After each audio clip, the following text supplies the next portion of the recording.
আসসালামু আলাইকুম। আমি জিনিয়া চলে আসলাম নতুন একটা ভিডিও নিয়ে। কী অবস্থা সবার? কেমন আছেন সবাই? তো আমিও ভালো আছি আলহামদুলিল্লাহ।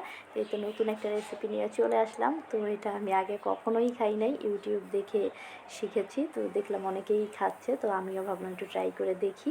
এটা সম্ভবত আলুর ঘাটি বলে সবাই, মানে আলুর ঘাটি দিয়ে ওই মাছ টাছ কী হাবিজাবি রান্না করে। তো ভাবলাম একটু ট্রাই করে দেখি না কেমন হয়। তো আলুগুলো আমি খুব ভালো করে সেদ্ধ করে নিয়েছি, এখন একটু আমি হাত দিয়ে মেশ করে নিচ্ছি।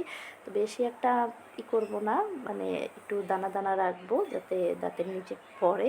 দেখলাম এভাবেই করতেছে। যাই হোক, এটা আমি প্রসেসিং করে রেখে দিলাম। তো এখন আমি মাছও নিয়ে নিয়েছি, অল্প কিছু মাছ, যেহেতু আমি খাই না মাছ। জয় আর জয়ের বাবা খাবে, রুই মাছ আমি খাই না।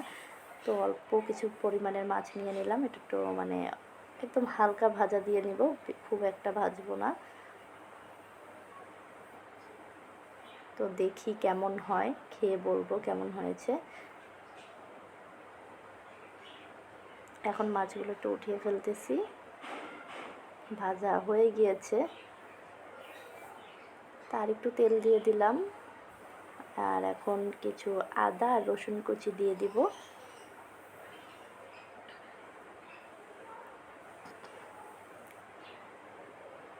আর কিছু পেঁয়াজও দিয়ে দিচ্ছি, পেঁয়াজটা একটু বাদামি হলে তারপর বাদ বাকি মশলাগুলো দিয়ে দিব। আর আমি কিন্তু রান্না শেখাতে আসি নাই, কারণ রান্না কম বেশি সবাই পারে।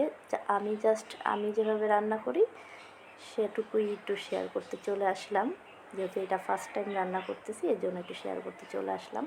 তো যাই হোক, এখন মরিচের গুঁড়ো, হলুদের গুঁড়ো, ধনিয়ার গুঁড়ো, জিরার গুঁড়ো, লবণ এগুলো দিয়ে দিলাম।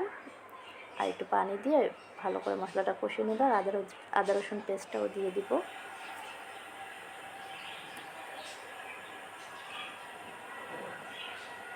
আর মনে হলো যে একটু গরম মশলা অল্প একটু দিই, হয়তো একটু ভালো একটা স্মেল আসবে, এই কারণে।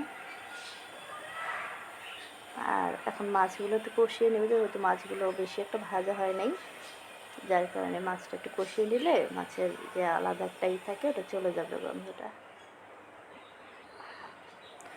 আপনারাও ট্রাই করে দেখেন, যারা খেয়েছেন তারা তো খেয়েছেন, যারা না খেয়েছেন তারা একটু ট্রাই করে দেখেন কেমন লাগে। আর একটু কাঁচামরিচও দিয়ে দিয়েছি, আর একদম হালকা মশলা, যেহেতু জয়ের বাবার গ্যাস্ট্রিক, সে এত ঝাল খেতে পারে না, তো যার কারণে একদম হালকা মশলা দিয়ে রান্নাটা করছি।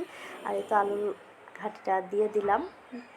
এটা একটু ভালো মতো কষিয়ে তারপর আমি একদম অল্প পরিমাণে একটু পানি দিয়ে দিব, জাস্ট সেদ্ধ হওয়ার জন্য।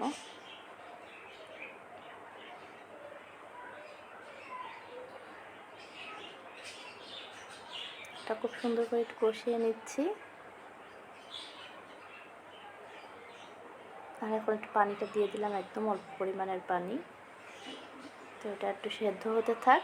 তো ওই সেদ্ধ হওয়ার পর আমি একটু এখানে একটু পেঁয়াজ বেরেস্তাও দিয়ে দিলাম।